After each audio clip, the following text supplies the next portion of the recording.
Who would like to go on an exclusive tour of the Peabody Essex Museum's Salem Witchcraft Trials 1692 exhibit, guided by an expert in New England witchcraft?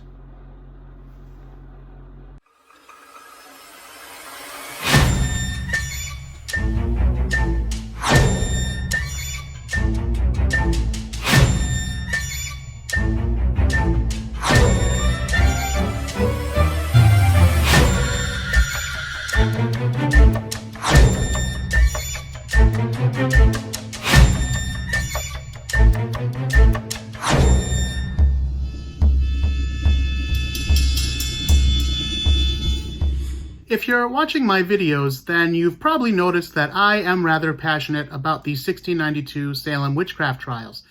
So you can imagine how excited I was when I heard that the Peabody Essex Museum, or PEM for short, was finally holding an exhibit about the 1692 witchcraft trials and showing off the very large collection of artifacts they have in their possession directly related to the trials. I was so excited. In fact, I was there opening morning.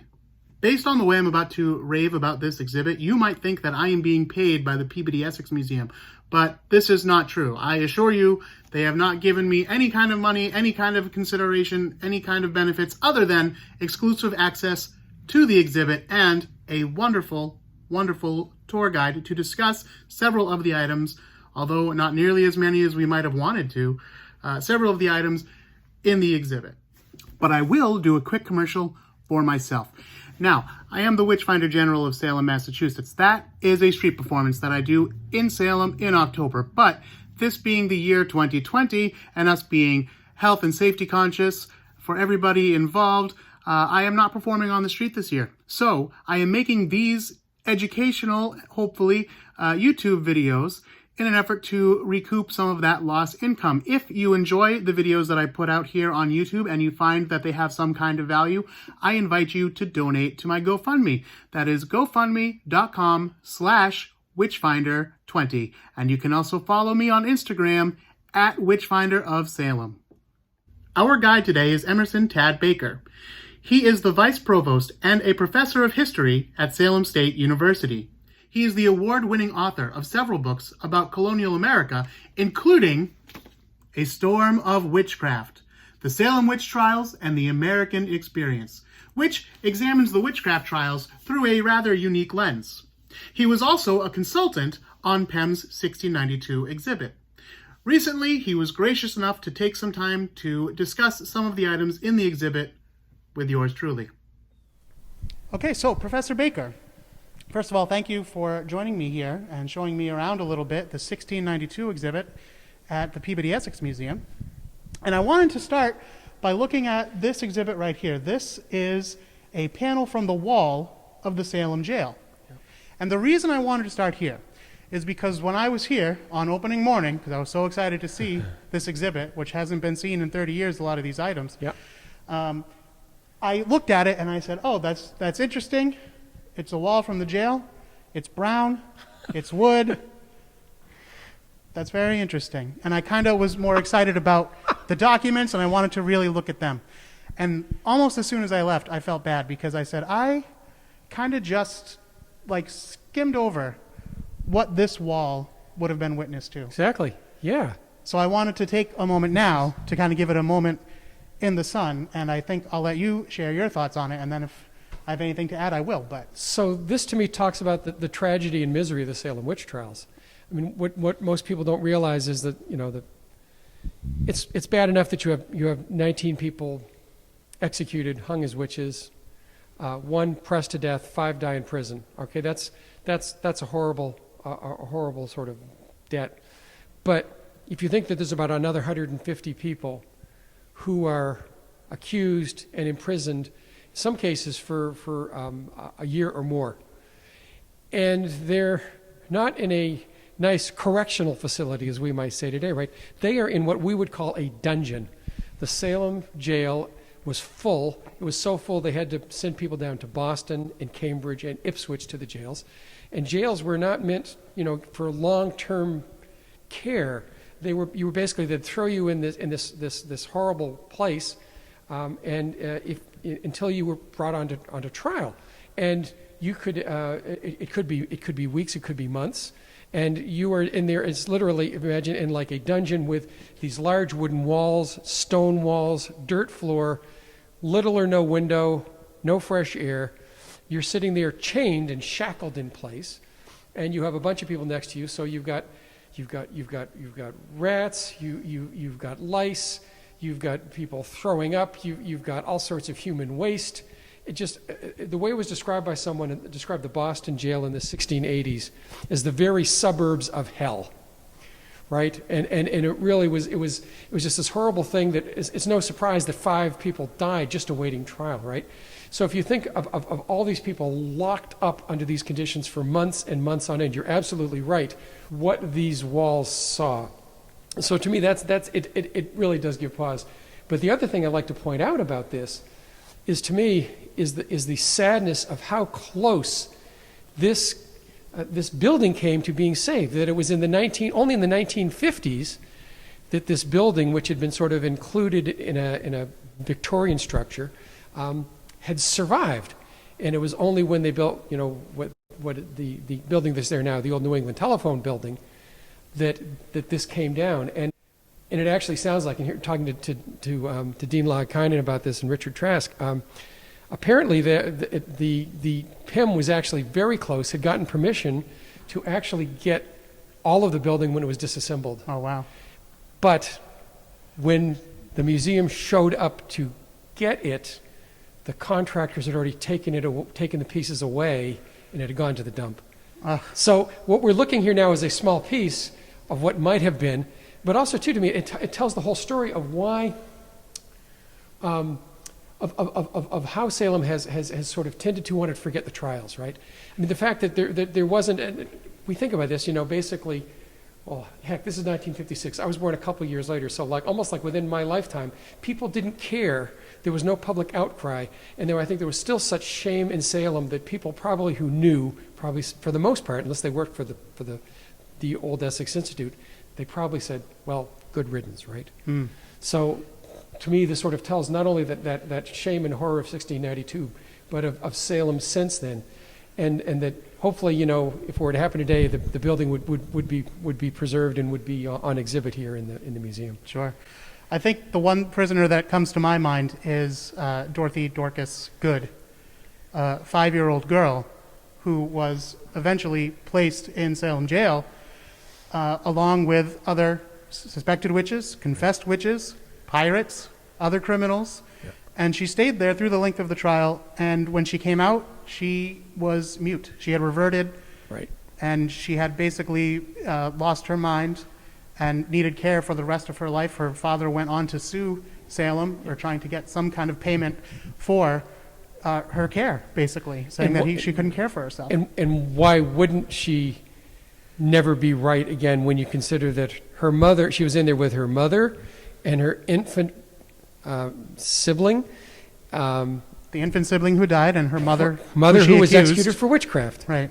So that's what your memories, your fond 5-year-old memories are of being locked up in a dungeon, as I have literally goosebumps thinking of it, and I'm not the kind of guy that gets goosebumps very often. But this exhibit does it to you. If these walls could talk, they would scream. Exactly. And not stop.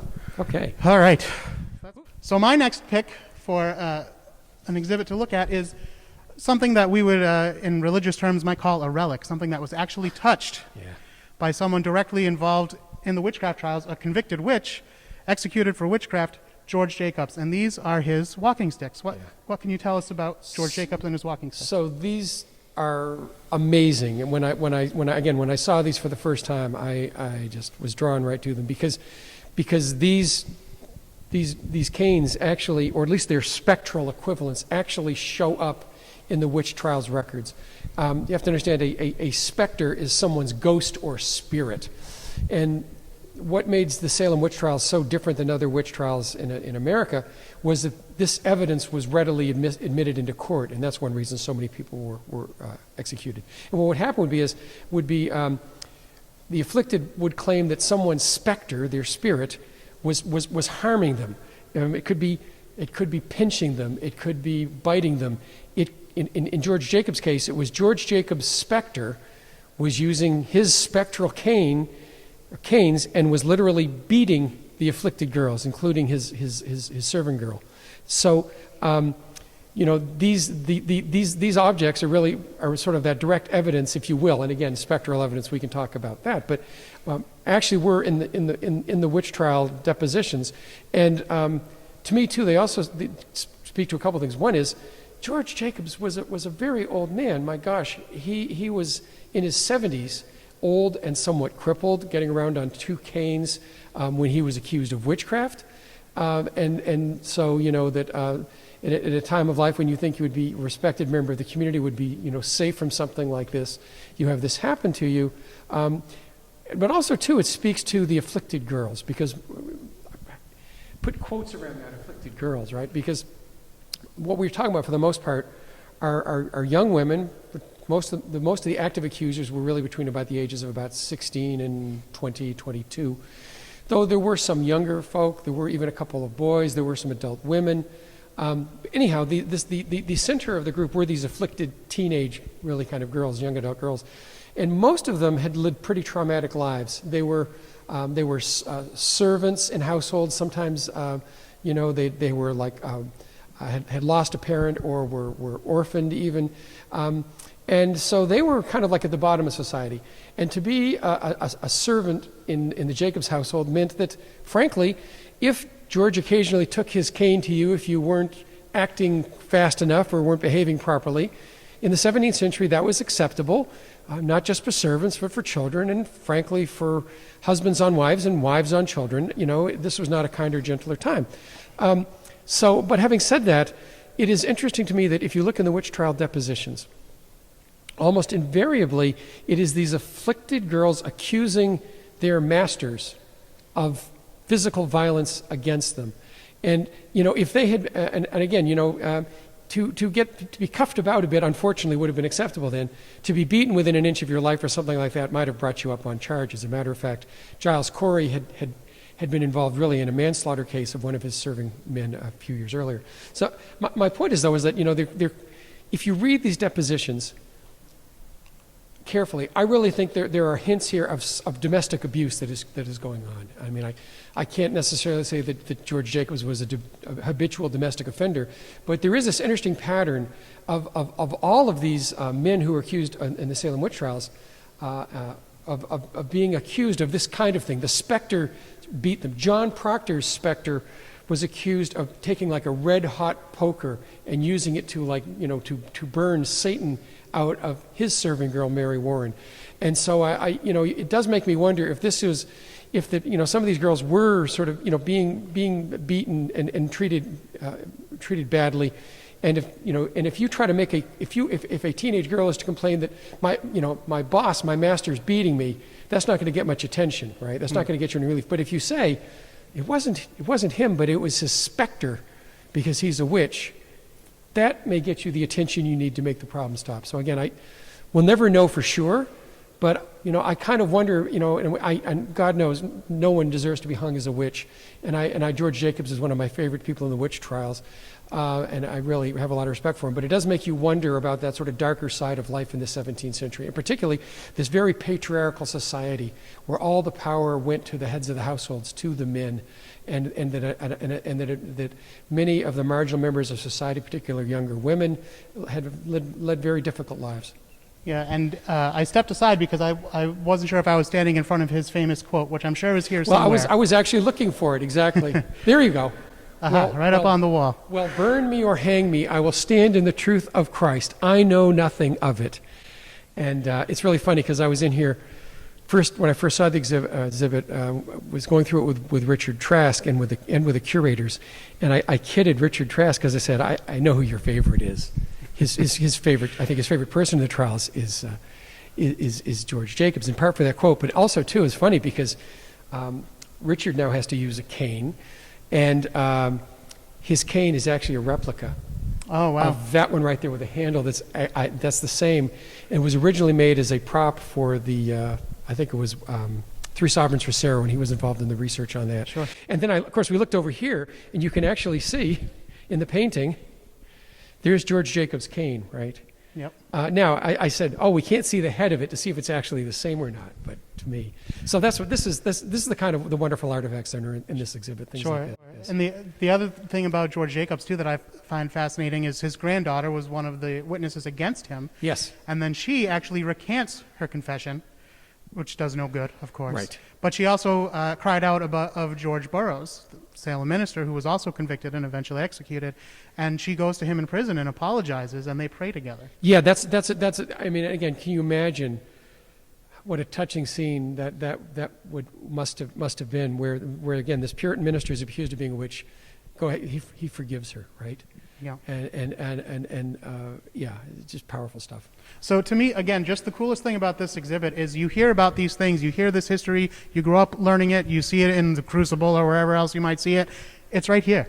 It's like inches from your face, behind some glass, sure. But to me, that's what makes this whole exhibit so incredible. So I have one more thing on my list, so let's go over to that. We're going to talk about Tituba. Oh boy, here we go. So this next exhibit that I wanted to look at, this is the actual court record from the hearing of accused witch Tituba.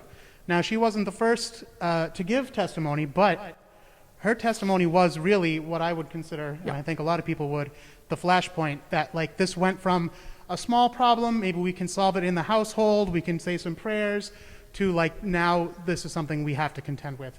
So I'll let the expert tell you more. Well, and you're absolutely right, Eric. This is one of those documents. You know, when I write about the witch trials, I like to point about, try not to get into counterfactual history, but there were so many times that this could have stopped, or could have stopped with a lot less harm to people. And this is one of those early examples of this.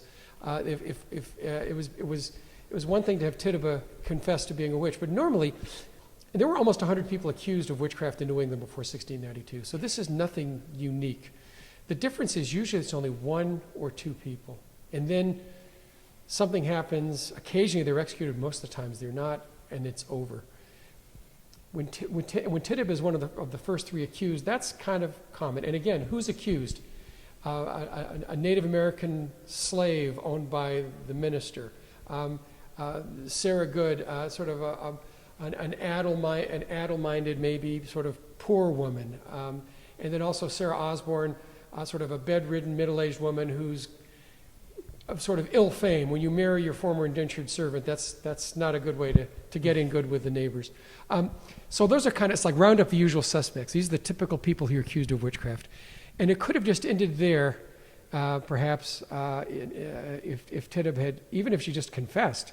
But when they say, you know, for the Puritans were very contractual, very, very precise. And so they believed that not only when you became a witch, a minion of Satan, you literally signed his book like a contract, usually in your own blood. And that well, here's your obligation, you see. Satan is going to give you all kind of worldly pleasures, and then you're signing away your soul. Well, when they asked Tituba, they said, okay, so you're a witch. And then it's like, well, that's just the first step. We need to know more. Who are your accomplices? I don't know. I went to this black mass, but it was dark. I stood next to a guy. He had a hat on, so I couldn't really see his face, and he said he was from Boston. No, we need details. What about the Devil's Book? When you signed the Devil's Book? Yes, I put my mark in the Devil's Book. How many names were there? There were 9 names. So all of a sudden, we go from having just 1 or 2 or 3 accused witches. We have 9 witches, which is more than has ever been contemplated, right, at the time in New England. And so all of a sudden, we go from having a minor outbreak of witchcraft to what will become the largest outbreak of witchcraft in American history. Because again, in each case, it's very much like, you know, the way they go through, they interrogate, you know, people who are arrested today. Okay, who's your accomplice? Who's your boss? Tell us and we'll go easy on you. And this is kind of what was going on with Tituba.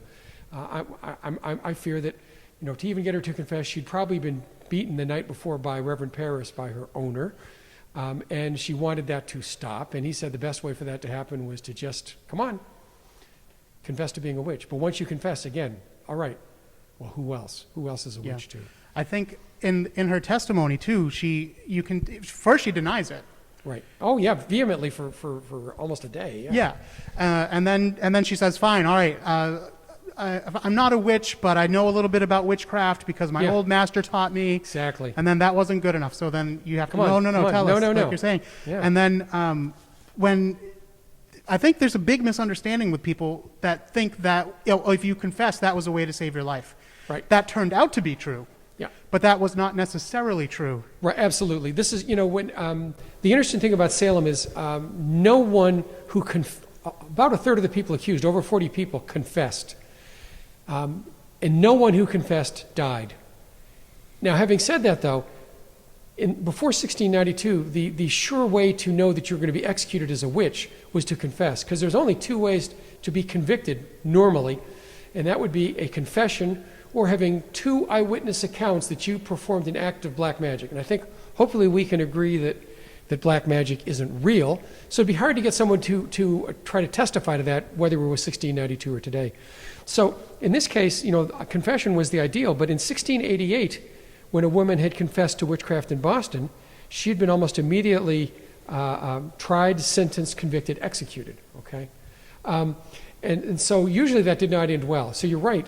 When Tituba confessed, she probably realized that her life was near an end. And only in hindsight, over time, did people begin to realize that, wow, confession may be a way to escape, or at least to delay my execution, right? Because, and again, you think about it, by midsummer, after they'd had multiple sets of executions, and neither Tituba or any of the people who'd confessed had been executed, smart people began to think, well, you know what, at least it'll buy me some time. But then again, there are other people, to me, there are those people, the victims, the ones who died, are those who refused to do this. They began to realize maybe this will buy me some time, might even save me my life, no guarantees. But I cannot do this. I cannot lie before God that I'm a witch when I'm not. I cannot put this stain on my soul. I cannot stain my family and my memory like this. I am a true God-fearing Christian. I am not a witch, and I will suffer the consequences. And as George Jacobs said, I'm going to stand in the truth of Christ. Burn me or hang me, it doesn't matter. Yeah. And just one more thing about her testimony, I just find it so fascinating, is that by the end, she just stops talking. Yeah. She's struck mute by the devil. Yep. But I think it's just she's been answering. It's never good enough. Whatever answer she gives, it's yes and. Exactly. And so she just says, the devil holds my tongue. So same thing. Mary Warren kind of did the same thing when they started trying to accuse her. When they started trying to accuse her of witchcraft, she just all of a sudden went mute, right? And so it became, it's kind of a tactic. And of course, Tituba actually she's one of those ones. She is in jail for over a year. She's not released until like the following May. And we really don't know what happened to her, but Reverend Parrish refused to pay. That time, to get out of jail, you had to pay essentially your room and board, and Reverend Parrish refused to do that, and apparently she was sold to someone else, and we really don't know what happened to her after that. Yeah. Now, I chose the first three items to look at, but I wanted to give Professor Baker a chance to discuss an item of his choosing. Now, we only had a limited amount of time in the gallery, so we didn't get to look at everything we wanted to, so asking Professor Baker to pick just one was a very difficult thing to do, and in fact, he wasn't able to. As you'll see, you get a bonus item. Watch to the end of the video. We'll start at least with my favorite, and this is on exhibit, a couple of my favorites right here. This is on exhibit normally, but it's nice to see it in here. I really love the Pope's valuables cabinet, right? I basically start my book by talking about this chest. This is the Pope valuable cabinet. It was owned by Joseph and Bathsheba Pope, and it has IBP on it. In the 17th century, J's didn't exist. I's were both vowels and consonants. So I's for Joseph, B for Bathsheba, P for Pope. 1679, the year they were married. And this was a wedding present, presumably, and it's a valuables cabinet that you'd put your important possessions and papers in. And it's made by, we know from the design of the furniture that it's made by James Simons, who's a famous Salem furniture maker of the day. And to me, we could talk about this object itself, which I just love, but to me, the story of the owners, the Popes lived in Salem and Salem Village, but this is not the story you're used to hearing the Salem witch trials, right? Because the Popes, in fact, yes, they were responsible for for testimony against 3 of the accused who were all executed. But here's the interesting piece. First off, the popes were Quakers. And we tend to think that everyone involved in the witch trials were Puritans, but we know that about 10% probably of the adult population in Salem in 1692 were in fact Quakers, right? So that makes them a little different. But even beyond that, to me, is the family, who the popes were, because Joseph and Bathsheba had a very famous nephew. Their nephew was Benjamin Franklin, right? And so think about this, and of course Franklin wasn't born until a few years later, but his mom was Bathsheba's sister, the Folger girls who were from Nantucket actually. And so think about this. In 1692, a couple accused people of witchcraft and resulted in their deaths. Their nephew is the symbol, the embodiment of enlightenment in America in the 18th century, of rational thought, science, right? So to me, it just sort of shows how quickly we go from that belief in witchcraft to belief in the age of science. That it doesn't take very long. You can see it in one family, in one generation. And so to me, this artifact is sort of bridges that divide between the 17th century, the world, the supernatural world, as opposed to the Enlightenment and the era of the Revolution. Because in fact, actually, Bathsheba's actually, I think it's one of their granddaughters, who actually marries into the Putnam family, is married to General Israel Putnam, very famous Revolutionary War hero from Danvers. And in fact, I actually kind of, sort of towards the end of my book, I talk about him because in my Salem Witch Trials book, I have a portrait or a painting, a copy of the painting of the death of General Warren at the Battle of Bunker Hill. And in that portrait, you see General Israel Putnam, and as well as General Warren dying. And General Warren's grandfather had been Robert Califf, another one of the witchcraft critics. So I mean, to me, this is it's kind of neat to get to the story of the witch trials involves a lot of these Quaker families. The fact that a lot of the furniture in this exhibit actually was owned by Quaker families, made for them by these shops too, is sort of a fun part of the story. So I love this. All right, very good. I think that just about does it for our time, right? Yeah. So I just have one final question for you, Professor Baker. Will you sign your book for me? Of course, I'd be happy to. All right. I hope you all enjoyed looking at those items with myself and Professor Baker. I can't thank Professor Baker enough for taking the time to meet with me to discuss the items, and I also wish to thank Whitney Van Dyke and Kristen LeVasquez for their help in making this interview possible. And of course, everybody at PEM, which is a wonderful institution, and I highly recommend that you pay a visit, especially to see the 1692 exhibit. It is open now through April 4th of 2021, so there's no rush to get there. You don't have to get there in time for the Halloween season. And before you do visit, I want to point out a couple things. First of all, they are open only Thursday through Sunday, and to be able to enter the building, you will, of course, need to wear a mask. There's a special security screening in place. They're going to ask you a few questions, nothing too bad. And then you must have advanced tickets. You can't buy tickets at the counter anymore. You must have them in advance. And before visiting, I highly recommend you check out PEM's website, or perhaps the City of Salem's website, or even their app, which allows you to look up which attractions are sold out, because everybody's working under reduced ratios, so attractions do sell out even in the off-season.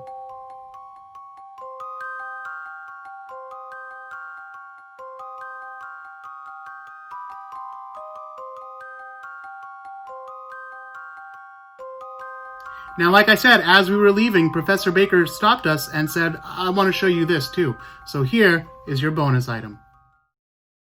Go ahead. John Proctor sundial, I just have to mention really quickly, to me, is this wonderful thing, because to me it speaks to what a different world this was. This was not a time of, oh, it's almost 5 o'clock, it's almost quitting time. This was, where is the sun? We're talking about, seasons, we're talking about daylight, the quotidian life of 17th century life for a farming family, like the Proctors. And think about this, like, how do you know what time to show up for Sunday meeting, to be there at the right time? Well, we're going to check by our sundial. And what happens if it's a cloudy day? So again, it just, to me, it's a rare thing. There are very few of these survive. To have John Proctor's is amazing, this brass sundial. But also, too, something like that to me speaks of in many ways, this vastly different time that we're talking about. So.